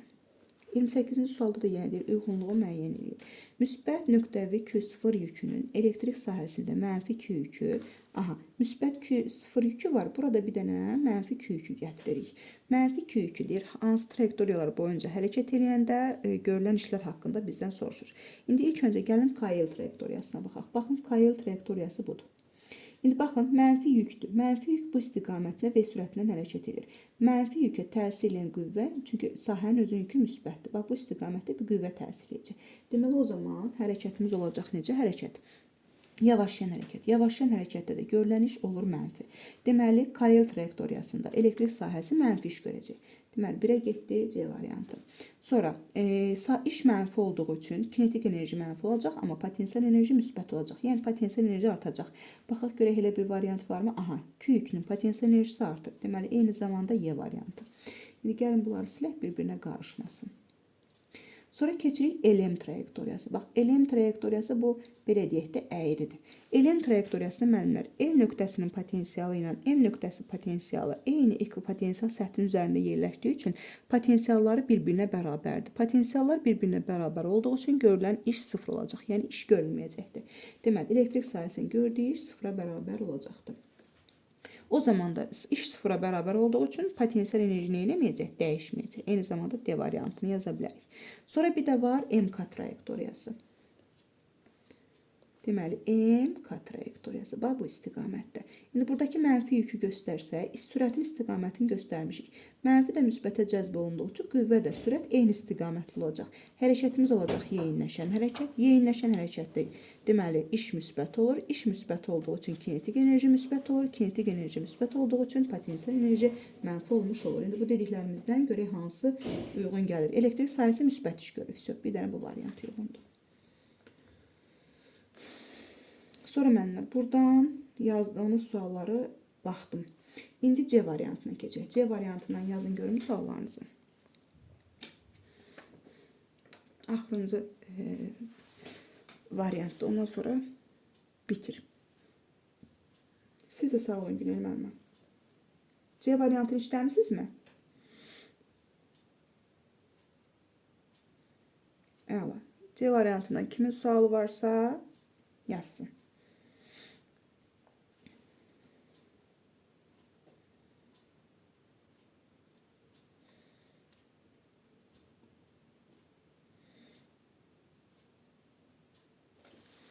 Yaxşı, baxaq. Birinci və ikinci sualımıza baxaq.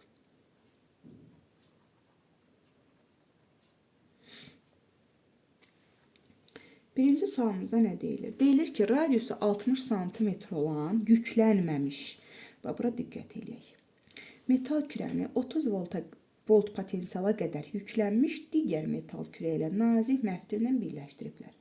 Kürələrin yekun potensialı 10 volt olarsa, ikinci kürənin radiusunu hesablayın. Deməli, müəllimlər, bax, burada hansı düsturdan istifadə edəcəyik? Bizi hansı düstur oxşuyur bu? Qərarlaşmış potensial kimi sanki yazıq. Bir növ elə fikirləşin. Deməli, o zaman yazırıq F1 R1 üzərinə gəlinsin F2 R2 bölünsün R1 üzərinə gəlsin R2. Bax, bu düsturdan yazacağıq. Sadəcə olaraq birincidə deyir ki, radiusu 60 sm olan yüklənməmiş. Deməli, yüklənməyibsə potensialı sıfırdır da. Potensialı sıfır olduğu üçün, deməli, bu gedəcəkdir sıfıra. Deməli, o zaman elə yazacağıq. F2 R2 bölünsün R1 plus R2. İkinci kürənin, deməli, potensialı nə qədər olacaqdır? 30'dur, bizə veribdir 30 və ikinci kürənin də radiusu nə qədərdir? Elə bizdən ikinci kürənin radiusunu istəyir. 30 vurulsun R2 bölək. Deməli, birinci kürənin radiusu bax 60, üzərinə gəlinsin R2. Və bizə deyir ki, kürələrin yekun potensialı 10'dur. Yəni, bu da bərabər olacaq ona. İndi bunu vurub açaq. Deməli, 30 R2 bərabər olacaqdır 600, üzərinə gəlinsin 10 R2. Deməli, burada da olacaq 20 R2 bərabər olacaq 600'ə. R2 də bərabər olur 30'a. Deməli, 30 santimetrə. Sonra ikinci suala baxırıq. İkinci sualda nə deyilir? Bircəs elektrik sahəsinin K və M nöqtə arasındakı potensiallar fərqi 30 volt olarsa, K nöqtəsindəki potensialı hesablayın. Yenə müəllimlər, intensivliklərin bərabərliyinə istifadə edirik. Deməli, yazıram. Fi K'nın potensialı çıxılsın 15 bölünsün. Aralarındakı məsafə nə qədərdir? 3 bərabərdir. 15 çıxılsın fi m'in potensialı, m nöqtəsinin potensialı bölünsün aralarındakı məsafəyə. Buradan da indi hesablayaq. Deməli, potensiallar fərqini K və M nöqtələri arasındakı potensiallar fərqini də bizə nə qədər veribdir? 30 veribdir. Deməli, o zaman yazırıq. Elə 30 bölünsün 5. Daha doğrusu fi K çıxılsın 15 bölünsün 3 bərabərdir. Burada heç baxmadım mən. Aha, belə yazaq. Gəlin bir dəqiqə. Bizə deyir ki, bir də K və M nöqtələri arasındakı potensiallar 30'dur. İndi bunu yazaq da 30 bölünsün. Bunların arasındakı məsafə nə qədərdir? 3 ilə 2'nin cəmi qədər. 30 bölünsün 5. Deməli 30'u 5'e böldünüz oldu 6. Deməli o zaman fi K çıxılsın 15 bərabər olur. 3 dəfə altdan 18. Fi K da bərabər olacaq. Deməli 15 ilə 18'i toplayanda 33 volt. Sonra birinci, ikinci suala baxdıq. 4-5. İntensivliyi 30 volt bölü metr olan bir cins elektrik sahəsinə daxil olan elektronun başlanğıc, bax söhbət elektrondan gedir, mənfi yüklü zərrəcikdən. Başlanğıc kinetik enerjisi 10 elektron voltdur. Elektronun bu sahədən çıxan anda kinetik enerjisini hesablayın. Deməli müəllimlər, kinetik enerjisini deyir hesablayın, düzdür. İndi gəlin baxaq. Baxın. Birinci, mən gəlin potensiallar fərqini və yaxud da gərginliyi hesablayaq. Çünki intensivliyimiz var. Y vurulsun dedi. İntensivliyimiz nə qədərdir? 30. Aralarındakı məsafədə 20 santimetrdir. Baxın, 30'u vururam 20'yə, yəni 0.2'yə, bu olacaq 6. Potensiallar fərqini və yaxud da ki, gərginliyi tapdıq. Nəyə görə tapmalıyıq? Çünki bizə deyir kinetik enerjini tap. Mən də bunu belə yazacağım da. QU bərabərdir və yaxud da ki, indi elektron olduğu üçün elə birbaşa YU yazıram. YU bərabərdir. Deməli, kinetik enerji çıxılsın. Başlanğıc kinetik enerjidən son kinetik enerjini çıxmalıyıq da. Deməli,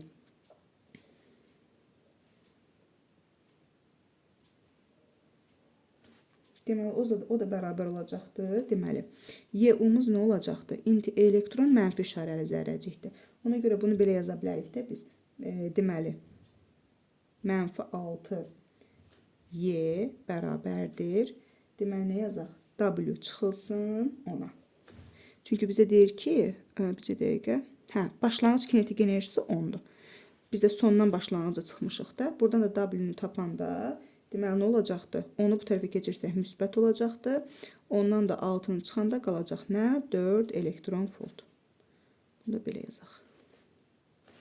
Aha.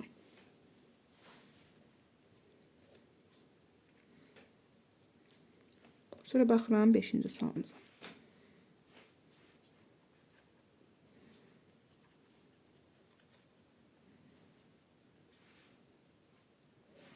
Şəkildəki deyir A kürəsinin potensialı fidir. Kürələri bir-birinə toxundurduqdan sonra B kürəsinin potensialı nə qədər olar? A kürəsinin potensialı fidir deyirsə yazıram. Fi A bərabərdir. K Q bölünsün R. Buna bir fi deyiblər. Yazaq burada qalsın. Toxundurduqdan sonra dediyi üçün, deməli ilk öncə biz bunların toxunduqdan sonra yüklərin necə paylandığına baxaq. Deməli birinci radiuslar müxtəlifdir. Fi A-nı üzr istəyirəm. Q A-nı tapanda deməli əlimizdə olan yüklər müsbət Q-dür, müsbət 8 Q-dür. Müsbət Q-nə 8 Q-nü topladım oldu 9 Q.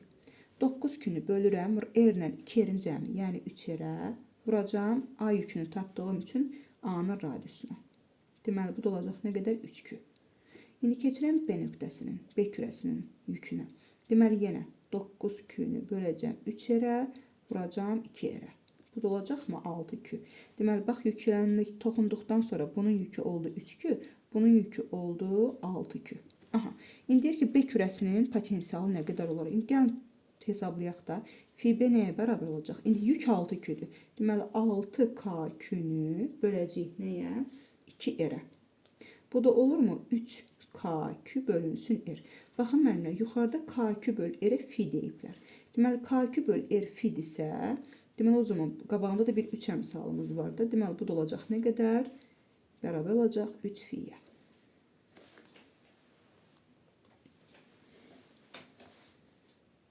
Sonra müəllimlər. Aha, bir də 7-ci sual var. Gəlin 7-yə baxaq. 7-də nə deyilir? Müsbət yüklə bərabər yüklənmiş metal kürənin 1 və 2 nöqtələrində yaratdığı elektrik sahəsinin potensiallarını hesablayacağıq. Bir nöqtəsinin potensialı F1 nəyə bərabər olacaqdır? K, Q bölünsün böyük R-ə. Yəni bir nöqtəsi buradır da çünki. Məsafə R qədərdir. 2 nöqtəsindəki potensialı hesablasaq, deməli yazacağıq K, Q bölünsün. Baxın məsafə nə qədərdir? R, R, R, 3R qədər. Bizə deyir ki, F1 bölünsün F2 nisbətini tap. F1-in qiyməti... Mən burada sıfırdan götürməmişəm onu. Hə, yox müəllimə, həmişə mərkəzdən götürün məsafəni. K2 böl R-i tərsinə vuracaq. 3R bölünsün K2-yə. Bunlar da hamısı ixtisar gedəcək. Cavabımız olacaq 3. Mütləq mərkəzdən götürülür məsafə. Sonra müəllimlər başqa ayrı hansı sualımız var? Yazın görüm.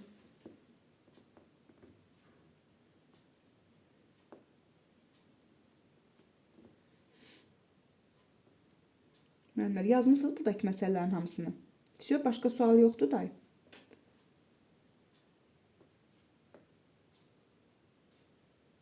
Aha, əla. Yoxdur, lap yaxşı.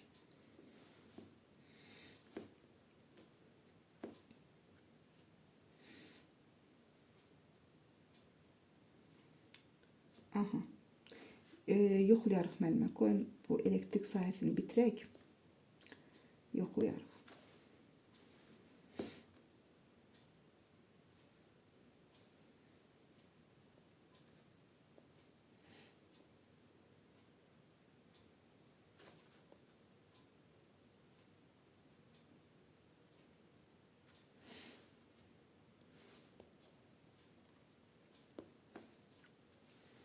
Baxırıq 8-ci suala. Deyilir ki, hansı halda yüklü zərrəciklər bərabər təcilli hərəkət etmir? Buyurun. Yəni, çap bölməsi aktivdir. Çap bölməsini yazın.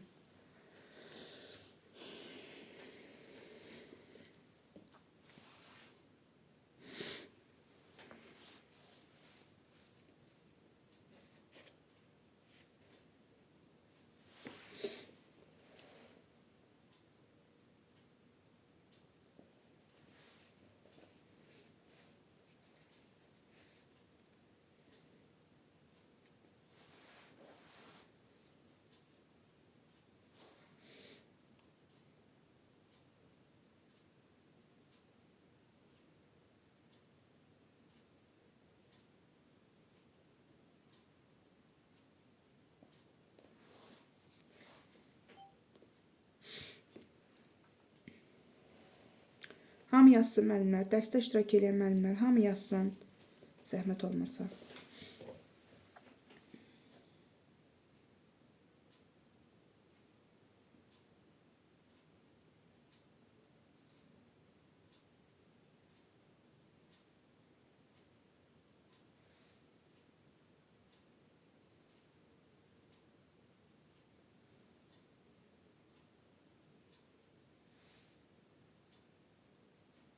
Müəllimlər diqqətli olun.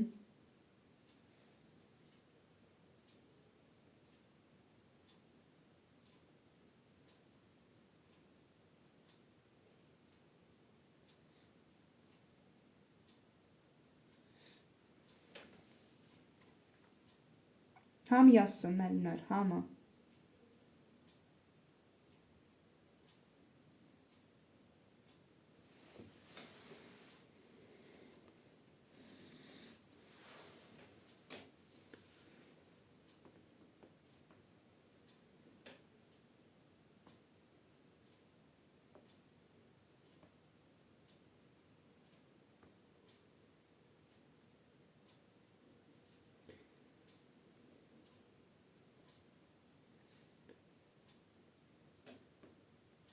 Bax, bu suallardan biz həm topluda işləmişik, həm güvəndə işləmişik. Amma yenə səhv yazırıq. Niyə?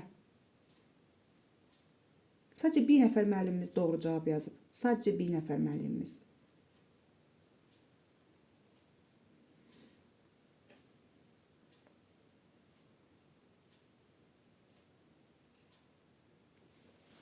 Müəllimlər deyir ki, bərabər təcilli hərəkət etmir. Yüklü zərrəciklər bircins elektrik sahəsində bərabər təcilli hərəkət edir. Bax, yəni bu 2-də də, 3-də də hərəkət bərabər təcillidir. Çünki baxın, bir cins elektrik sahəsidir.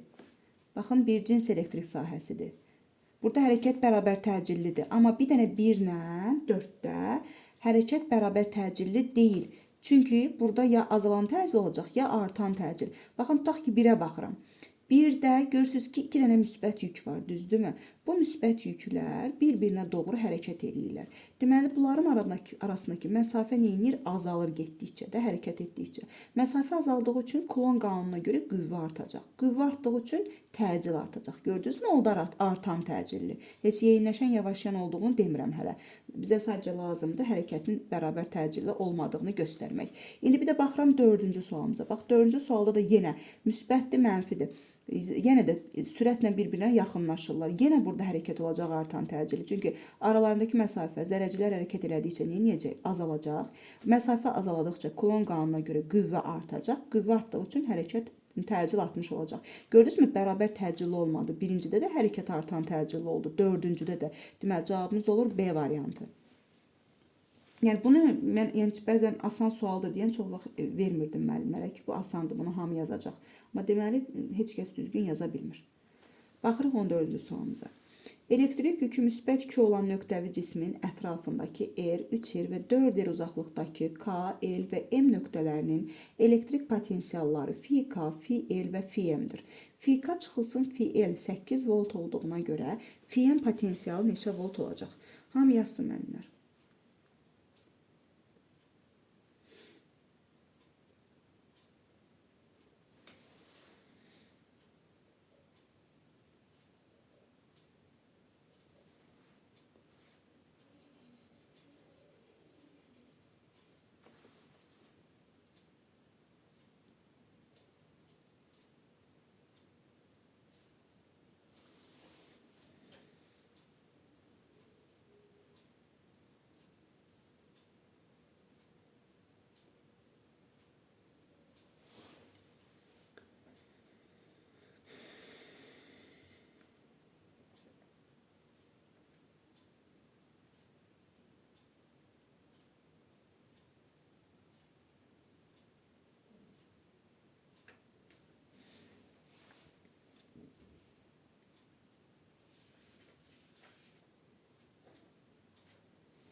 Hamı yazsın müəllimlər, gözləyirəm sizi.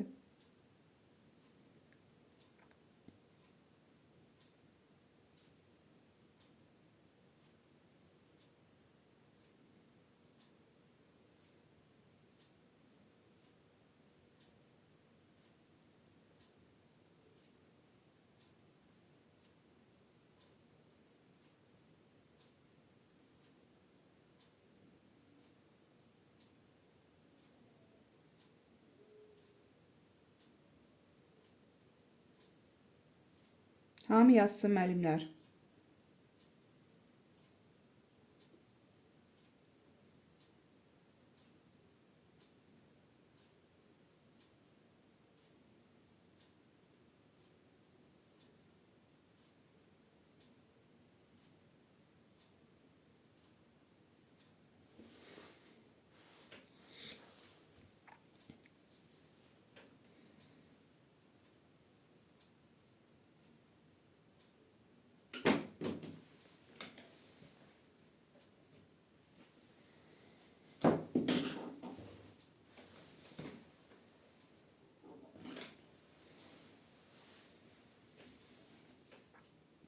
Hamı yazsın.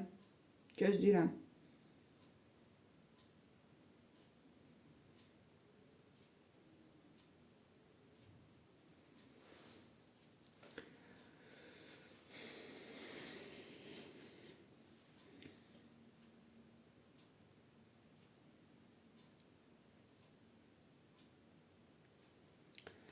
Deməli müəllimlər, bax bu verilənlərdən istifadə eləyək. Phi K çıxılsın, phi L-i bizə 8 veriblər. Gəlin phi K-nı da açaq, phi L-i də.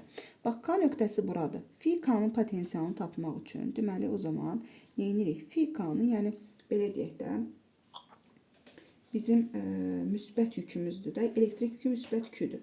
Düzdürmü? İndi o zaman yazırıq. Deməli, fi K üçün nə yazacağam? K Q bölünsün. Bax, radius nə qədərdir? R qədərdir. Fi K Q fi'nin yerinə K Q böl R çıxılsın.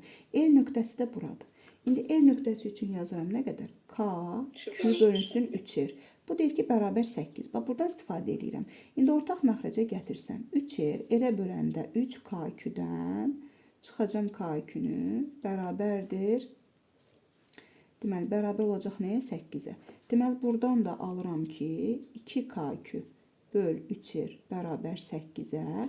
İndi gəlin KQ bölünsün R-i tapaq. Çünki bu bizə lazım olacaq. KQ böl R-i tapanda, deməli, 8-i 3-də 2-yə bölüb, bölmək 2-də 3-ə vurmaq deməkdir. Deyir, bir belə yazacağım. 8 vurulsun. Bir sorular mən sizin kimi getmişəm, nəsə mexaniki səhv eləmişəm deyəsən, deyirəm niyə alınmış.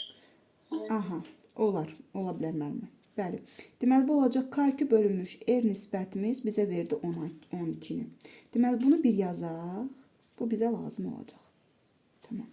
İndi keçirəm. Bizə nə deyir? Deyir ki, fi M potensialı. M nöqtəsinin potensialı. M nöqtəsi də buradır. Deməli, o zaman fi M də bərabər olacaq. Yenə KQ bölünsün 4R. Aha, mən indi bilirəm axı. KQ bölünsün R-im nə qədərdir? 12-dir də. 12-ni də böləcəm 4-ə. Bəli, olacaq nə qədər? 3 volt. Cavabımız B variantı. B variantı sadəcə deyəsən 2 nəfər müəllim, 1 nəfər müəllimimiz yazıb, 2 nəfər müəllimimiz yazıb. Şahnaz müəllimə yazıb və Azadə müəllimə yazıb. Yaxşı. Baxırıq deməli 19-cu sualımıza. M bərabər 10 üzəri mənfi 15 kiloqram kütləli zərrəcik, Y bərabər 10 üzəri 4 volt böl metr olan bir cins sahədə şəkildəki vəziyyətdədir. Bu zərrəciyin bir cins sahədə sabit sürətlə hərəkət edə bilməsi üçün yükü neçə kulon olmalıdır? Buyurun mənimlə. Diqqətli olun. Bu məsələdən işləmişik. Səhv etmirəmsə, keçən dərs ya ondan əvvəlki dərs işləmişik.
Deməli müəllimlər, bizə deyir ki, bax bu zərrəciyin bir cins sahədə sabit sürətlə hərəkət etməsi üçün. Sabit sürət nə deməkdir? Yəni bərabər sürətlə. Yəni aşağı dartan qüvvə, yəni mj qüvvəsi, ağırlıq qüvvəsi yuxarıya bir qüvvə ilə bir-birini tarazlaşdırmalıdır. Yəni yuxarı olan qüvvəmiz də hansı qüvvədir? Elektrik qüvvəsi də QY qüvvəsi. İndi nəyə diqqət etməliyik? Bəli, bərabər sürətli olması üçün aşağı mj varsa mütləq yuxarıya da QY olmalıdır ki, bunlar bir-birini tarazlaşdırsın. Və bu nə zaman, bax bu yükə təsir edən qüvvə nə zaman yuxarı doğru yönələr? Əgər bu yükün işarəsi mənfi olarsa, düzdürmü? Çünki mənfi olmalıdır ki, bu müsbətə yuxarıya doğru cəzb olunsun. Tamam, deməli o zaman bax bunu diqqət eləməliyik. QY bərabər mj-yə, bizə də deyir ki, buradan Q-nü tapın. Q-nü tapanda mj-ni y-yə bölməliyəm. M-in qiyməti 10 üzəri mənfi 15. Vurulsun, J-miz 10, Y-nin qiyməti də 10 üzəri 4. Bərabər olacaq. Deməli, bu 10 üzəri mənfi 14, 10 üzəri mənfi 14 ilə də 4 də yuxarı qalxanda olacaq 10 üzəri mənfi 18. Amma bir şeyə diqqət edin, müəllimlər. Axı, bu yükün özünün işarəsi mənfidir, biz bunu təyin elədik. Deməli, bunu qabağına bir mənfi atacam mən. mənfi 10 üzəri mənfi 18. Yəni mənfi 1 əslində də mənfi 1 vurulsun 10 üzəri. Yəni cavab Y yox, D variantı olmalıdır. Axı bu işarə siz çox adam Y yazıbdı. Axı müsbət götürsək biz bunu, bu müsbət olsa, bu aşağı doğru cəzb olunur. Bu zaman bərabər sürətli hərəkət olarmı heç? Bax görürsüz, qiymət olaraq tapmışıq, amma bir dənə yüngül diqqətsizlik, gördük cavabı səhv yazdıq. Hamı bildim ki, bunu işarə qiymət olaraq hamı hesabladı, amma cavab olaraq səhv yazdı hamı. Deməli cavab Y olmayacaq. Bu yükün işarəsi mənfidir. Bunu nəzərə almalıyıq axı biz. Bax gördükmü? Hamı da Y yazıb. Hamı. Bir dənə Azadə müəllimə doğru cavabı yazıb. Qalan hamı Y. Yaxşı, 20-ci suala da baxaq bir dənə. Şəkildəki kimi paralel lövhələr arasında yerləşdirilən M kütləli müsbət küyükü tarazlıqdadır. Buna əsasən lövhələr arasındakı D məsafəsini hesablayın.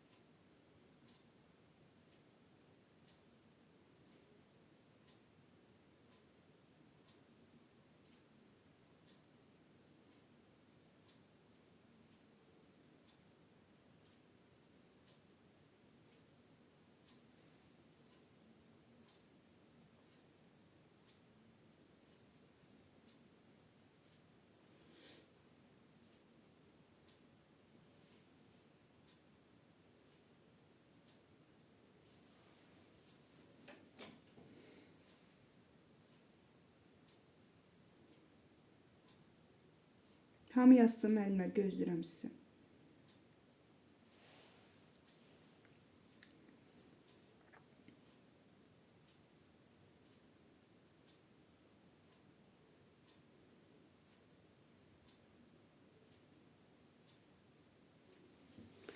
Deməli deyilir ki, müsbət küyükü, yəni artıq yükün işarəsini özləri bizə veribdir. Tarazlıqdadır deyir. Deməli təbii ki, bunun aşağı doğru var mj qüvvəsi. Deməli yuxarı doğru müsbətli mənfi lövhəyə doğru cəzb olunacaq bir elektrik qüvvəsi təsir edəcək, yəni QY. Deməli o zaman yazırıq QY bərabər olacaqdır nəyə? MJ-yə. Bizə də deyir ki, nəyi tapın? D məsafəsini tamam. İndi Y-ni o zaman ifadə eləməliyəm mən. Y-ni yerinə nə yazaram? U bölünsün. Məsafəmiz nə qədərdir? D qədərdir. Bərabərdir MJ-yə. Buradan da D məsafəsini tapanda D bərabər olurmu? QU bölünsün MJ. Düz hesabladıq müəllimlər. Bəli, QU bölünsün MJ. Cavabımız olur A variantı. Belə müəllimlər, bugünkü dərsimiz bu qədər. Yəni söz verdiyim bir həftə ödənişsiz formada dərsimizdə keçdik. Əgər kimsə faydalandısa, yəni nə xoş bizə. Artıq gələn 5-ci günlər dərslərimiz ödənişli qaydada olacaqdır. İstəyən müəllimlərimiz bizimlə əlaqə saxlaya bilər, davam eləmək istəyən müəllimlərimiz. Yəni mənə yaza bilərsiniz. Təşəkkür edirəm müəllimə. Sevindim ki, faydalı oldu sizin üçün. Çox sağ olun ki, dəyərləndirirsiniz. Belə. Gecəniz xeyrə qalsın, Allah amanında olun. Gələn dərsimiz mövzu izahı olacaqdır. Oldu, çox sağ olun. Siz də sağ olun, siz də sağ olun. Gecəniz xeyrə.